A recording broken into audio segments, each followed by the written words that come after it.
Quando você pensa em um mangá, o que vem à sua mente? Provavelmente uma história de ação insana. Um herói derrotando vilões e resolvendo tudo no final.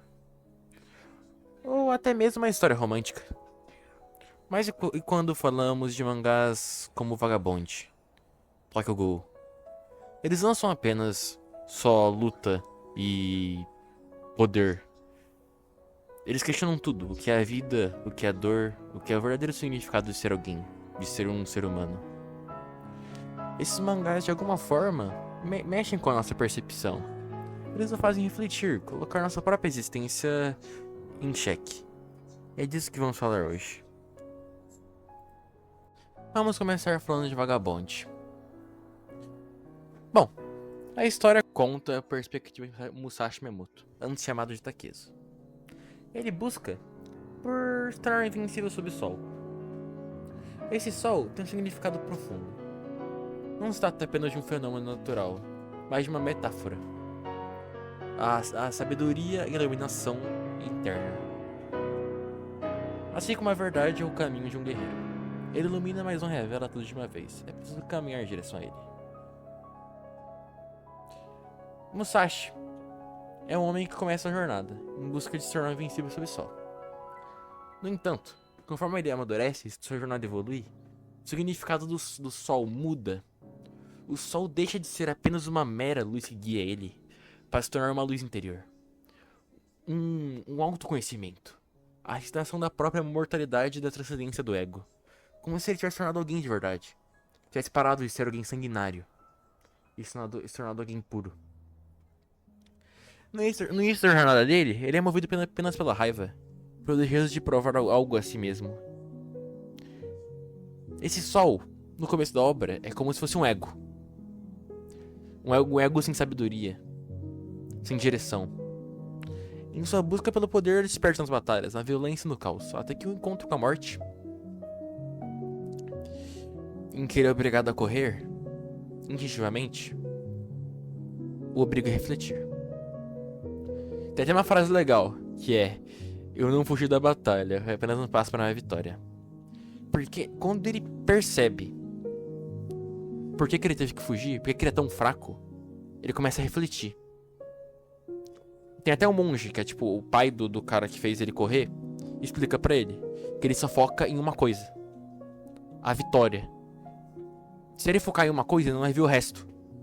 Ele até fala numa frase: se focar numa folha, não vê a floresta inteira. Aí nesse ponto, o sol muda de significado. Não é algo que queima, como se fosse o ego dele, mas algo que ilumina a alma de Musashi. Ele começa a se perguntar: o que é ser invencível sob o sol? O que é ser um samurai? O que é o caminho da espada? E o sol não busca mais destruição, mas sim a paz interior.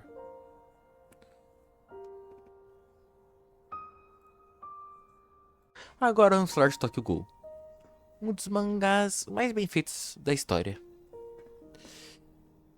Nossa, não é apenas narrativa. Não são apenas narrativas sobre ghouls e humanos, mas sobre complexas questões de identidade. A luta entre a razão e a fome. A maior parte do mangá é sobre a trajetória de Kaneki.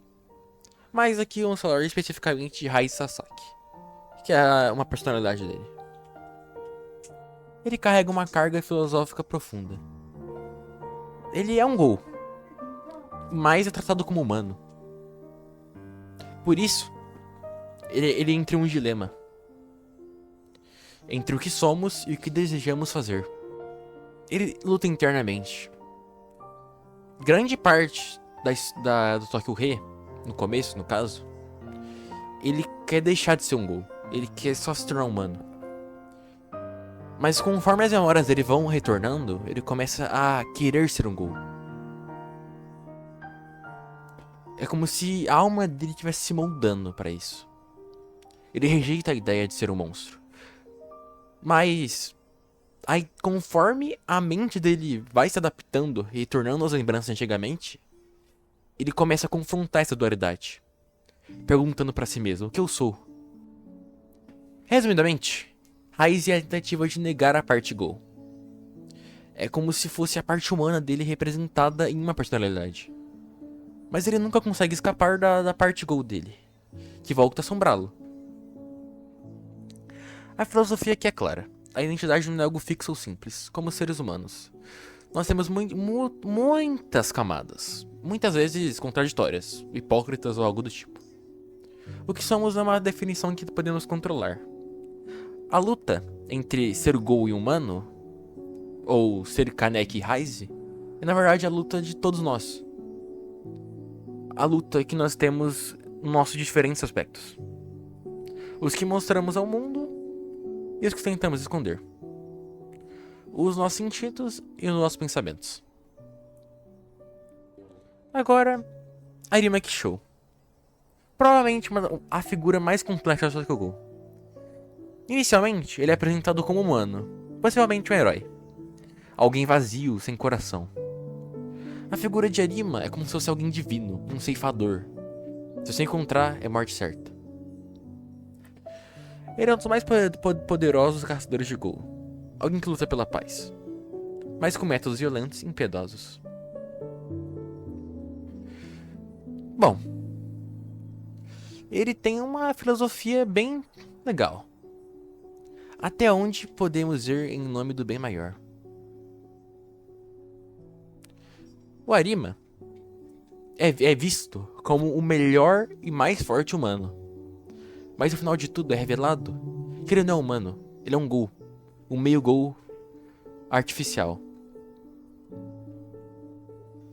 Ou seja, a história inteira inverte os lados. Os heróis, na verdade, sempre foram os vilões. E o que eu quero jogar com isso é que o Arima, ele não é um vilão. Ele realmente é um herói. No final da vida dele, ele poderia ter matado o Kaneki. Ele até fala que deixou ele viver 500 vezes. 500 vezes ele poderia ter matado o Kaneki. Mas ele se mata. Que ele sabia que se ele continuasse vivo, não ia dar muito certo.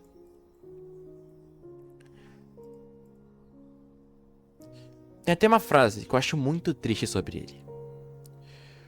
O ceifador sempre foi aquele que sempre buscou a morte. Aquele que sempre causou morte a todos era o que queria a morte. A morte dele é representada como ele jovem falando: eu nunca quis isso, uma borboleta voando. É muito foda. Bom, esses mangás fazem mais do que entreter. Eles são um espelho da nossa própria realidade. Eles falam sobre sofrimento, identidade, busca por significado e uma transformação. Eles nos desafiam a olhar para nós mesmos e a questionar nossas próprias motivações, falhas e esperanças. Eles não são apenas histórias, são convites para um reflexo. Uma profunda reflexão sobre a vida.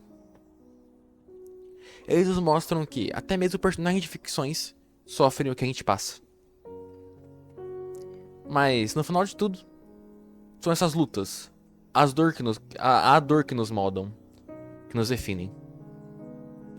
E talvez o maior ensinamento que esses mangás nos deixam seja o de que a vida não é feita de respostas fáceis, mas de escolhas que fazem nossa história única. Cada pessoa, com suas falhas e vitórias, nos ensina que enquanto expirarmos, sempre há espaço para mudança. Então, se você terminou de ler um desses mangás, ou está passando por um momento difícil, lembre-se, a jornada continua. O maior aprendizado que esses mangás nos trazem é que a vida é o que fazemos dela. E, no final, somos todos protagonistas da nossa própria história. Boa noite e valeu!